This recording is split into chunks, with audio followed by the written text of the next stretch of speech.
कि मैं ब्लाइंड हूँ। पहले आपको देख सकता था, पीस टीवी उर्दू देखा करता था, मेरी साइड चली गई लेंस वगैरह की वजह से। मुझे आपको छोड़ने की बहुत ख्वाहिश है, बहुत ख्वाहिश है। उम्मीद करता हूँ कि आप मेरा दिल नहीं तोड़ेंगे और एक बार मुझसे सिर्फ मिल लेंगे। सिर्फ 10 दिल ना तोड़िएगा। शुक्रिया।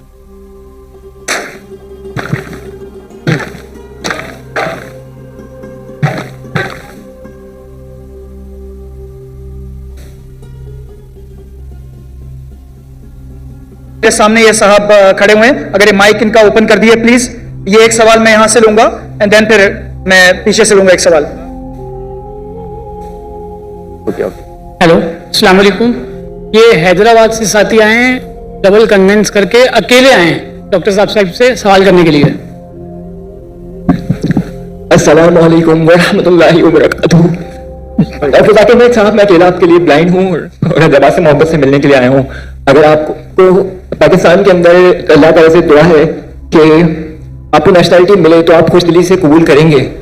और दूसरी बात कि मैं ब्लाइंड हूँ, पहले आपको देख सकता था, पीस टीवी उर्दू देखा करता था, मेरी साइड चली गई लेंस वगैरह की वजह से। मुझे आपको छोड़ने की बहुत ख्वाहिश है, बहुत ख्वाहिश है। उम्मीद करता हूँ कि आप मेरा दिल नहीं तोड़ेंगे और एक बार मुझसे सिर्फ मिल लेंगे। सिर्फ 10 दिल ना तोड़िएगा। शुक्रिया।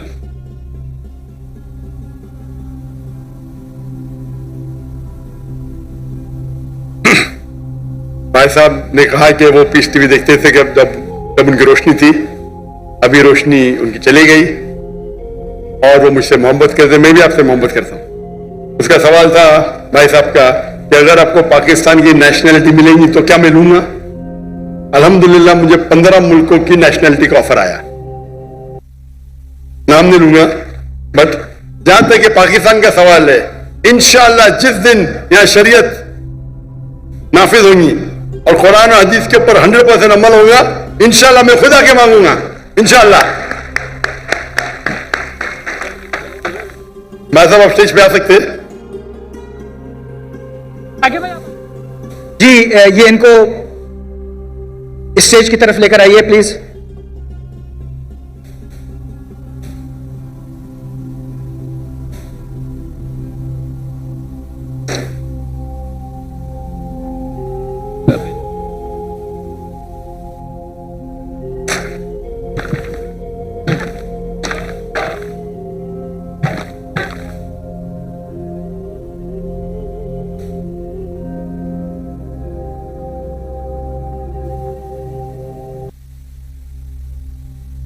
जज़ाकल्लाह खैर। यस, ये सीधे आपकी तरफ मेरे, अगर कोई गैर मुस्लिम भाई हैं तो वो, अगर नहीं है तो जो भी है यहाँ मौजूद ये सवाल पूछ सकते हैं। बिस्मिल्लाहिर्रहमानिर्रहीम। Sir, my name is Mohammed Rashid bin Mufti Tayyib Muawiya. I belong to Shurabad, Multan. So, sir, I am currently a student of Islamic Studies and currently I joined your Dawah training program. So, sir, we are currently working against the atheism. तो एक atheist ने मेरे से सवाल पूछा जिसका मैंने जवाब दिया, but I am not satisfied कि रसूलुल्लाह सल्लल्लाहु अलैहि वसल्लम जब मदीना में आए तो वहां पर ज्यूइश कम्युनिटी कई सौ सालों से रह रही थी। तो आप सल्लल्लाहु अलैहि वसल्लम जब आए तो उन्होंने कुछ खिलाफ वर्जियां की, तो आप सल्लल्लाहु अलैहि वसल्लम ने उन्हें मदीना से निकाल दिया।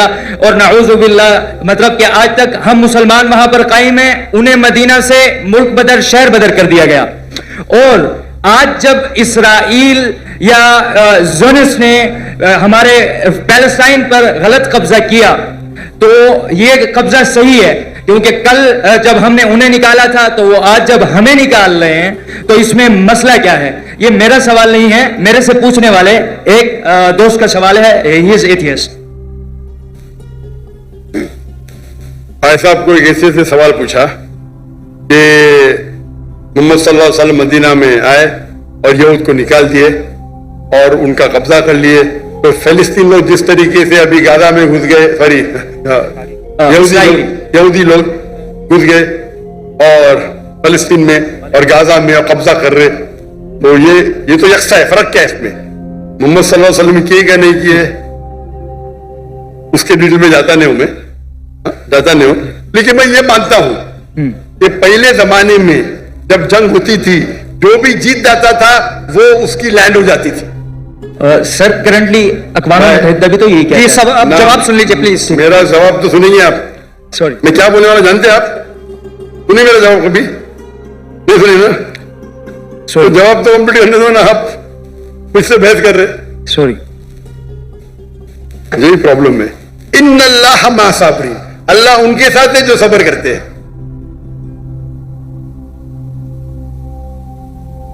आप अगर देखेंगे 100 years बैक, 100 साल बाद, 200 साल पहले, 300 साल पहले, सब जगह ये कॉमन रूल था, कॉमन लॉ था। अगर एक देश हमला करता है और जीत जाता है तो उसका होता है। दुनिया भर में ऐसा है, दुनिया भर में, दुनिया भर में, हिंदुस्तान में हो या अमेरिका में हो या इन सब जगह। लेकिन जब वर्ल्ड वॉर आई ना, वर्ल्ड वॉर 1, वर्ल्ड वॉर 2, तो एक कानून बना। इसके बाद बाउंड्रीज बन गई। प्रॉब्लम है हम जानते ही नहीं, हम कानून जानते ही नहीं, हम मुसलमान पढ़ते ही नहीं। अल्लाह ताला बोलते इकरा, हम बोलते ला इकरा। जब कानून बन गया वर्ल्ड वॉर 1 और वर्ल्ड वॉर 2 के बाद, उसके बाद आप ये पुराना कानून यहां नहीं ला सकते। और जो इजराइल जो कर रही है वो वर्ल्ड वॉर 1 और 2 के बाद कर रही है, समझे आप? और जो बेलफोर्ड जो ब्रिटिशर्स है, ब्रिटिशर्स ने दुनिया का 1/3 हिस्सा, 1/3 वर्ल्ड को रूल किया इलीगली। उस टाइम कानून बन चुका था, वर्ल्ड वॉर 1 खत्म हुई थी, 2 चल रही थी कानून, लेकिन फिर भी वो कर रहे थे, बोल रहे थे हम दुनिया को अच्छा करने जा रहे।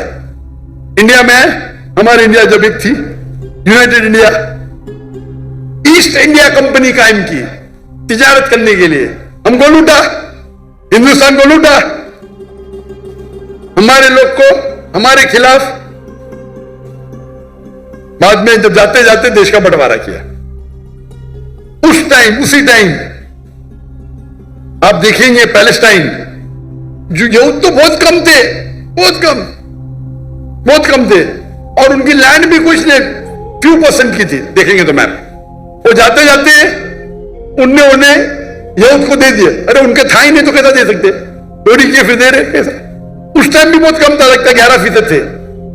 वो बढ़ते बढ़ते बढ़ते अभी तो 90% हो गए। तो तुम्हारे इथियोपियन फ्रेंड को बोलो, तुम जानते ही नहीं इंटरनेशनल रूल भाई। पहले पासपोर्ट भी नहीं था, अभी पासपोर्ट है। पहले वीजा नहीं था, अभी वीजा है। चेंज हो गई दुनिया।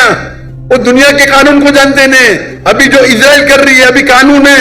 अब जब जंग भी करेंगे तो सिविलियन को नहीं मार सकते, औरत को नहीं मार सकते, मारते इन लोग।